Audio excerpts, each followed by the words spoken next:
Assalamu alaikum and good day. With another episode of Rediscovering Heritage, we are here again continuing the Taxali Gate. Taxali Gate, as I told you in the previous episode, is one of the 13 gates which were built by the Mughal Emperor Akbar and along with a fortified wall covering the entire walled city within them. So this gate, with the passage of time, it vanished, and while the gates were pulled down during the British Raj, it could not be rebuilt again.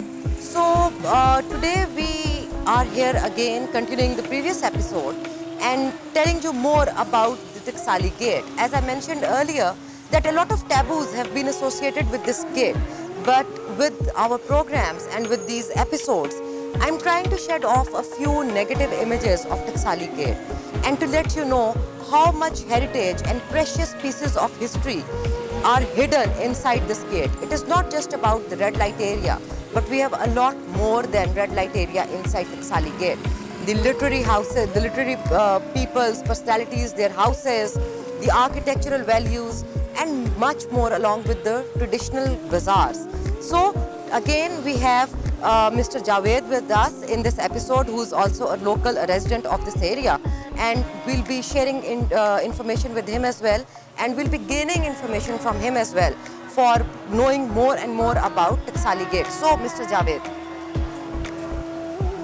Assalamu alaikum, how are you? Walaikum assalam, I am very well as usual. So, another episode here in Taxali Gate with you, and let's move on to different sort of architectural and cultural pieces of history which we have here. So one interesting thing which I can see is this building, and I can see the like written on it the date, year 1932. So what do you say about this area inside Taxali Gate? As you already mentioned, now we are inside the Taxali Gate, and this land was open land when this Bachi Mosque was made, and we are very next to Bachi Mosque, as you already have seen. So this land was open land. This land was known as Fort Road land when British people were living here. So most of the monuments, buildings, houses like this, architecturally these are the very rich houses you can see already.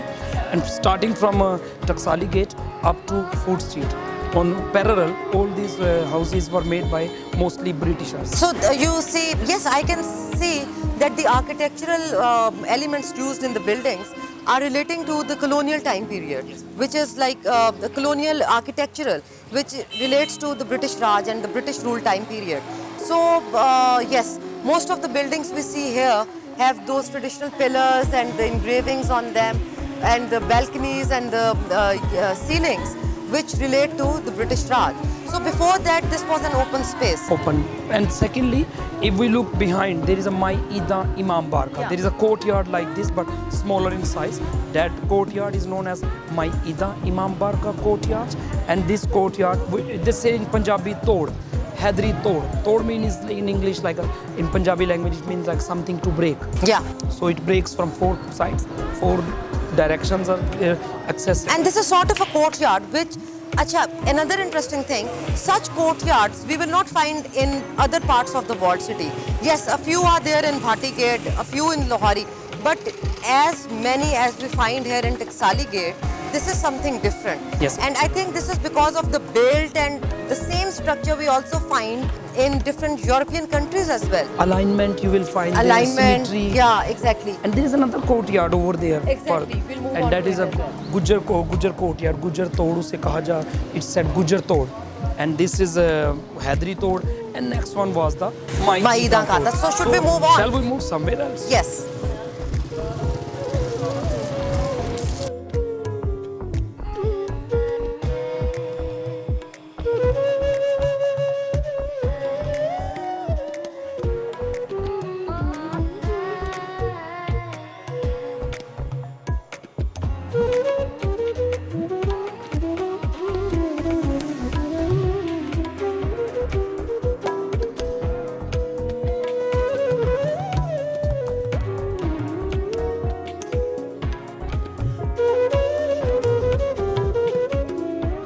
So Javed, going into these tiny little streets and the beautiful architecture, we are heading towards the main, I think, bazaar Yes, in Taranum Taxali shop. Gate. Yeah, and I see this very interesting stairs here. Which area is this? Once again, this is Niva Chetram. Yeah, we So spoke are about the Uncha Chetram. Yes, ma'am. And this is now we are here in the Niva Chetram. And we are heading towards Uncha Chetram Road. Yeah, yeah. So what is the importance of this Niva Chetram? Actually, once again, there were dancing girls used to live in there. This was a typical Bazaar-e-Husn. Okay. All those rooms on Niva Chetram Road and on Uncha Chetram Road. These were the rooms where the dancing girls performed their dance from 10 during in the evening time till 1:30, like a midnight. So Uncha Chetram. Now we are almost at Uncha Chetram. Okay, so this is a very aesthetically developed connection between the Uncha Chetram and the Niva Chetram. The way the stairs connect them and the way the courtyards connect them. And that portion, that area was built by Britishers, as we already talked about. And now we are going to see the part of the old city which was developed and built by Mughals. Yeah, so let's go. So, Javed, I think we are near the Hira Mandi Chowk now, and we are approaching to it. And I see a very colorful hustle bustle of life and the aroma of these foods and the cuisines. And interestingly, we also have an Imam Barga here. So, what do you say about this region as this place inside Taxali, as you've been living here since long? This chowk where we're standing right now, it is known as Tarannum Chowk. And my background, you can see that there used to be a movie theater long time ago, as there was a Pakistan Turkish cinema. It was from same period, time period cinema, and that cinema was known as Novelty Cinema. Older name. Later on, name changed. But now I think unfortunately it has been demolished and the plaza has been constructed there. Yes, ma'am. And secondly, we talked about this Imam Barga on my left side. The community live over here. They have belong to Shia community, mostly. And then you may have heard about Babul Hawaij. This is in Mochi Gate. So this Imam Barga is also associated to Mochi Gate Babul Hawaij. Okay. Even this Imam Barga is called Imam Barga Babul Hawaij. Okay, okay. So And this has connections with the one in Mochi Gate. Yes, ma'am. Okay. And on your background, this is the Burger Wala. Yeah. And his name is Billa Burger Wala, and very famous one. It is not so much, it does not cost to buy this burger. Okay, okay, wonderful. So next time we come here, we'll definitely taste it. So now let's move, but I'm a little worried. There's a couple of months back when I came here, the remains of the cinema were still there. And over the period of time, a plaza has been constructed. Is there no authority looking after the... Might be it was already in dilapidated condition, so they wanted to, or of course if cinema industry is already not anymore in Pakistan, so we must revive this industry, and there should be more people come to see movie theaters. As you just seen in some of the shops there are cinemas. Exactly. People are buying tickets. People do need entertainment, as there is so much frustration here in Pakistan. Sometimes we need entertainment. Of course, I agree. But We should have mental stress here. Yes, ma'am. We need to go somewhere. So there should be some places like these movie theaters. This cinema culture should be revived. And interestingly, that if we go into a little more past, we see that many cinema actors, characters, writers, literary people, they've emerged from Taxali Gate. So maybe this place is also rich with such activities because historically this place had the remains of those people. You're very right, ma'am. Of course, it was like Park Tea House. Literally, people used to are sitting in Park Tea House. But before that, some of them I heard that they used to sit at Bhati Gates. So but before Bhati Gate, like these musicians, directors, actors, assistant director, and different characters, they even belong to this area, and they love to sit in this area, and they discuss with each other, share their experiences. But nowadays, I'm sorry, honestly speaking, people mostly don't share their experiences. They have their own sort of institute. They prefer you come right into my institute, then I will tell you my Exactly. experience. So the storytelling and that Qissa Khani and Dastan Goi, I think this is one of the reasons that these traditional activities are fading away now. Yes, ma'am. You're very Great. right. So should we move on? Shall we? Let's go.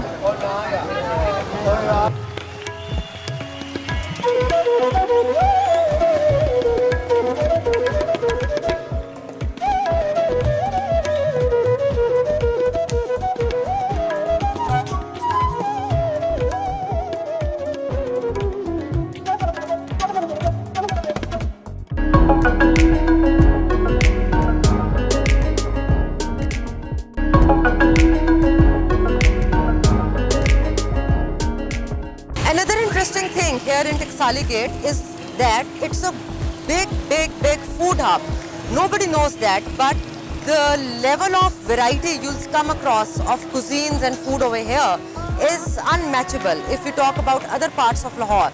Yes, in terms of the variety and traditional food, you will not see so many items together at one place. And most of the people from Greater Lahore, they love coming here and having their meals, especially at night, dinners over here at this chowk. And behind me you can see the famous Fazal. This entire street going up to Langa Mandi is completely filled with different types of cuisines, teas, kahwa, green tea, Peshawari tea, any sort of teas, lassi is available over here. And you name any food, traditional item, and you'll get it. And the most lovable thing about this place is that you will not see anything alien in terms of cuisines. No modern cuisine has so far entered here. Like we see multinational running their chains in the Greater Lahore, but inside Walled City of Lahore, you will not see such multinationals coming in, because the people believe in their own cuisine, in their own culture, and in their own traditional recipes. Is it so, Javed? Yes, very right. For many decades, they are here for generation to generation. As we talked about Fazal Haq, he has even many branches. One of them I heard at Wahadat Road. Next, we're going to see Bhaja Siri Pai Wala. But interesting thing is this: why all these rich cuisine was belong to this area? There is a special secret. Because rich people used to come over here in olden days. As you know, this is the nobles and elites and the courtiers of the royal court. Yes, ma'am. So since then, this tradition is it's all continued. So now these food items are here, and next we are going to see the cultural bazaars and streets, and even we will see the balconies where those dancing girls used to sit. Sure, definitely. So should we move on?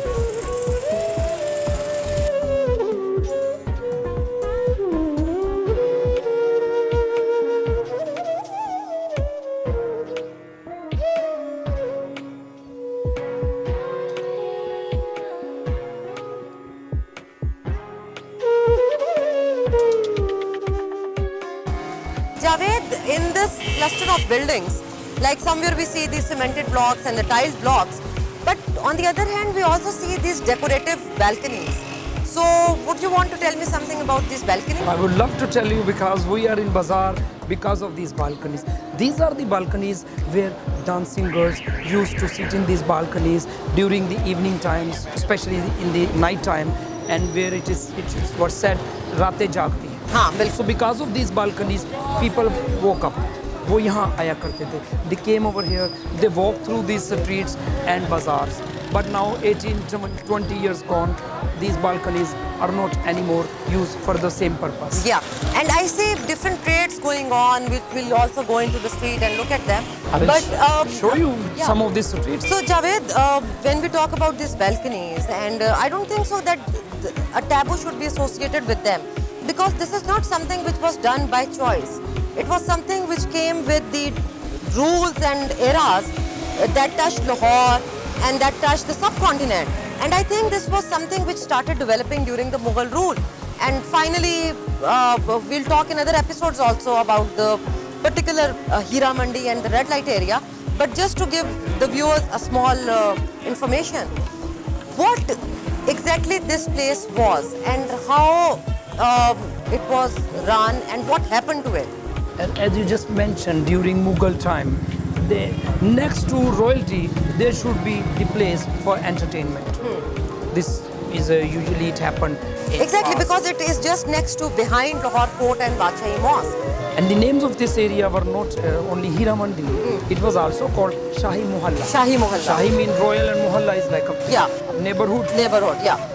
So with the passage of time, things changed. I agree that you're saying that this culture, it did not, decline was there, but it is not finished yet. So this nowadays, of course, there is a commercialism. And I see this, you see people making shoes and the shoes vendors and the leatherite stuff being like sold out from here and brought out from here. So what happened? The families who were living here, most of the families actually left this area. So once they left this area, they moved somewhere else. So their buildings were there. So they wanted to rent out these buildings. And so the commercialization came in. Yes. Instead of carrying on the trade, they moved out, and commercialization took over these cultural traditional houses. And well, this is something sad, because now we see changes as well inside the inside these buildings, even on the facade, on the structures. We see that new material has been put up, and they have been, if some sort of maintenance is required, they use the latest materials, damaging the previous quality and traditional feel Features. features of that building. So don't they have any sense of owning up the building as it is? They do have sense, but now first priority is the money. They need, aesthetically, it should be lovely when the people who loved architecture and who love music, when they were coming here. So of course these houses even should be look like a very beautiful facade, especially. Exactly. But nowadays those type of people are not coming in these streets. So the house owner, even they have left these areas. So they don't care most of the time that if the shoemaker are sitting here, they are not taking care of the facades of this whitewash, and they are not taking care of the repair of these windows. So the house owner, I think they don't have any concern with this. They are giving preference to money. They should give us monthly income like they are tenants. Exactly. And one thing here I would like to tell you, that most of the heritage places inside the walled city are now being taken up as commercial zones, and which has harmed the architectural, the original fabric of this place. Where once you would see the balconies and the colorful jharokas and the beautifully engraved elements on the walls and on the ceilings and on the facades of the buildings, that is now declining, because as Javed said, people want money which comes from commercializing a building or a house. And so I'm afraid that maybe if in near future we do not take care of these parts inside the walled city, we might lose what is today remaining as remains of heritage. Any brick, any piece of architecture is our heritage, whether that is a building, that is a balcony, that is a ceiling, or that is a jharoka. I think we should take care of this. So let's go.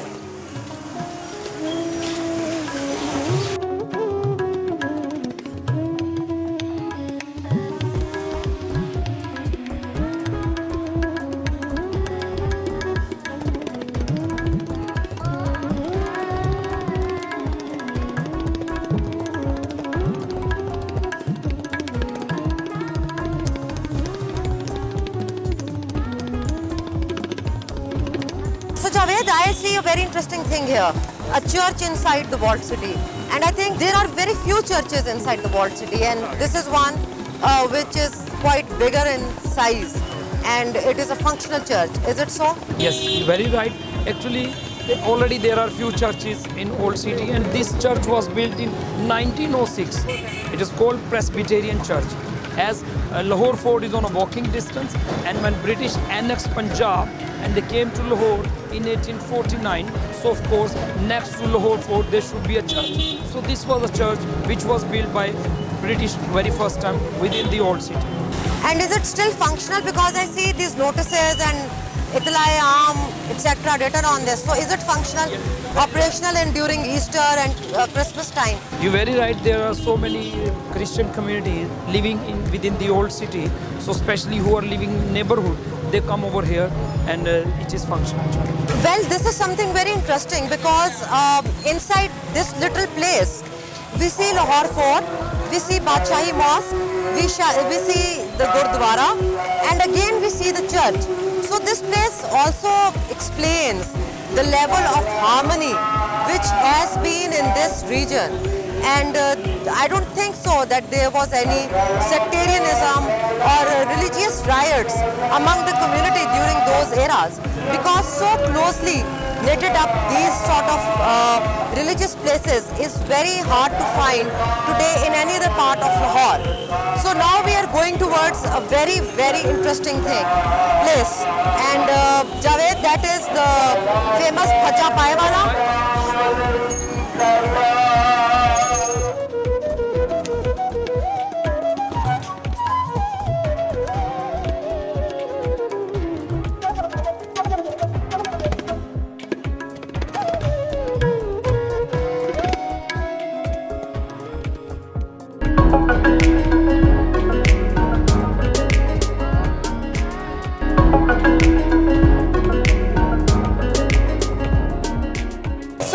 behind me in this interesting setting, you can see the famous Khaja Pai Wala. Somehow he started with this shop over here, and now he has many shops, if we see, in the greater Lahore as well, in different posh areas. Next to him is the RF Chatkara, and if you are in search of a good, tasty tawa chicken, you must visit this place. This entire food street is ages old, and no tradition, no new element has struck this place so far. And the people living here, the visitors coming in here, the food lovers coming in here are those who are looking for the true recipes and true traditional cuisines. You will not see any alien drinks, alien spices, alien sort of recipes which are cooked with modern elements. But yes, in terms of lassi, dahi bhale, you can talk about different food, curries, barbecue and whatnot. Every traditional item is served here in this food street. And another interesting thing is that this is where I am standing today. This is the place which is the Chowk Hira Mandi. And here you can see the hustle and bustle of the bazaar, the liveliness of the people, and a very different culture from other parts of the walled city. But I don't think so that in this setting you can say that there is any taboo associated with this place. Yes, the goods and bads are everywhere in every setting, but limitizing a certain part of our heritage, of our history is not justificable. If we say we have limited this entire area to a certain taboo, no, this is not so. The purpose of taking you around into these places and bringing you and showing you around the life, you can see the people, normal people moving around, families moving around, children, women of all ages. This place is a much safe place in terms of any other part we talk about in the greater Lahore. I, being a female, am not worried of being here alone, roaming around in the streets. And trust me, it's very safe for anyone who loves walled city or wants to come and take the pleasure of moving around. So let's move to another location.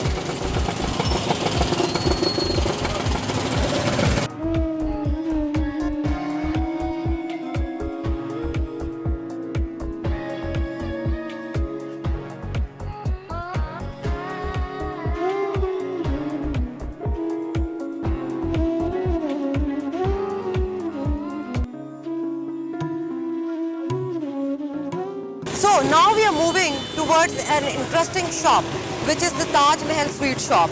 Although there are so many locations here, but one of the oldest and one of the, you can say, the having a true taste of the local cuisine is the Taj Mahal sweet shop, which is known for its halwa puri, naan chane, lassi and stuff like that. So while we are traveling towards this particular shop, on my both sides, you can see different items being sold, food items. Here you can see the boiled eggs, which people love to eat here in the walled city. And also on small cycles and bicycles, you can see different food items. You'll see a lot of milk shops here in this area. And along with that, you can see different food stalls, small, big, and even the selling of pan is very common in this part of the walled city. So let's move on.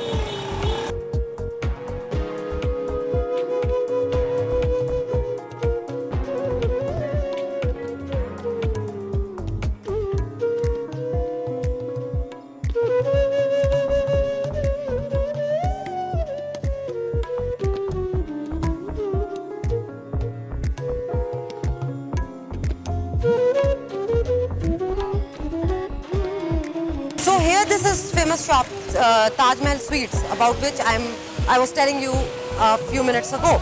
And this is one of the oldest shops here inside Taxali Gate. And trust me, if you are a food lover, if you are a true breakfast lover, Lahori Nashta, the best is available with Taj Mahal Sweets. And on the other side here, you will see this park. which is the Babe Ali. This is the Ali Park, which is quite old, and it is said that this was an open space during the British Raj, and just opposite to the stairs of the Lahore Fort, which were constructed during the British Raj. And this part was taken away by the Britishers while having their annual parades, annual ceremonies, which used to be held on the stairs, and the sitting would be done in this park. Unfortunately, this park could not retain its historical value, and today it is yes, frequented by families, but along with that we see different addicts also coming and taking shelter in this park, which I think is sad enough. And in my opinion, we should be somehow preserving these bits and pieces of history. Trust me, had this park been in any other part of the world, it would have had some historical importance. And another interesting thing is that now we are heading towards the Lahore Fort. So you see the connectivity of Taxali Gate and Lahore Fort, as we discussed earlier with Javed as well, that this area was not actually known as Hira Mandi. This was the Shahi Mohalla, meaning the royal area or the neighborhood which would join with the Lahore Fort. And next to Lahore Fort, we see the recently developed Fort Road Food Street as well. So this is the importance and the life of this area is that it connects the Food Street, Lahore Fort, and yes, of course, the Badshahi Mosque. So how can we associate this area with any kind of taboo? So let's move on.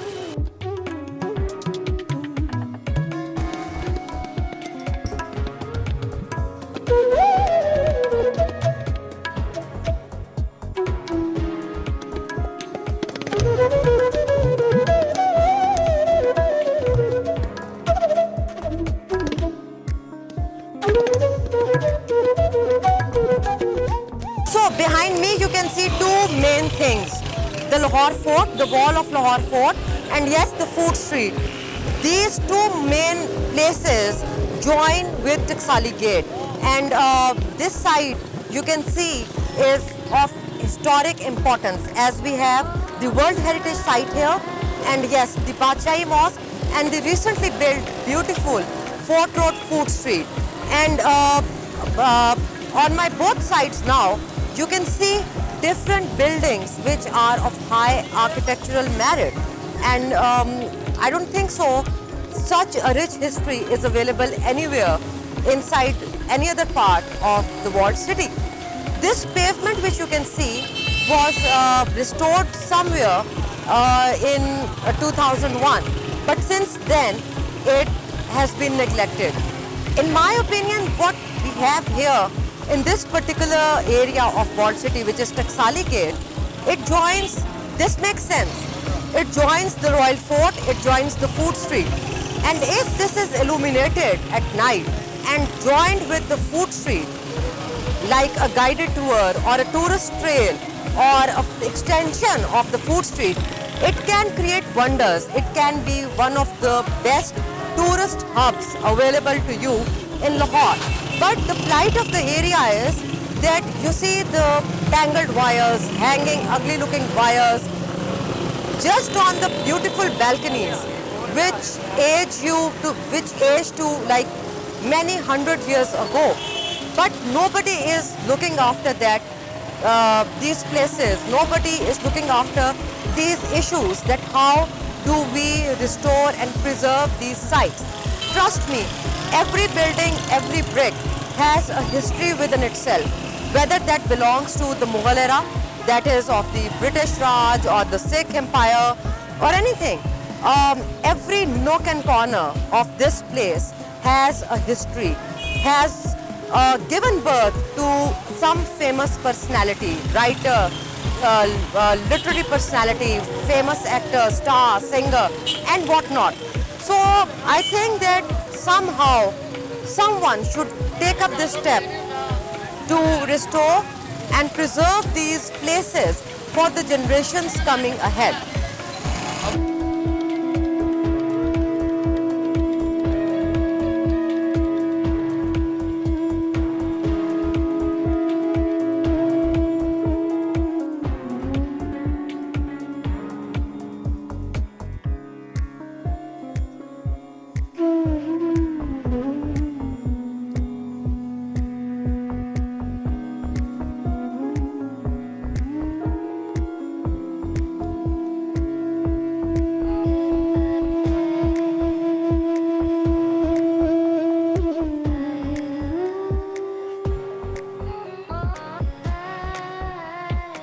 So today I showed you different parts of Taxali Gate, and yes, behind me you can see the Grand Mosque, the Badshahi Mosque. And it was sad to visit a few places, but also it is good that through this show I am taking you into different parts of Taxali which have never been revealed to anyone. And in the upcoming episodes we will still cover Taxali Gate, but very colorful items like Langa Mandi and the other parts hidden inside Taxali Gate. So till the next episode, let's say goodbye and see you soon.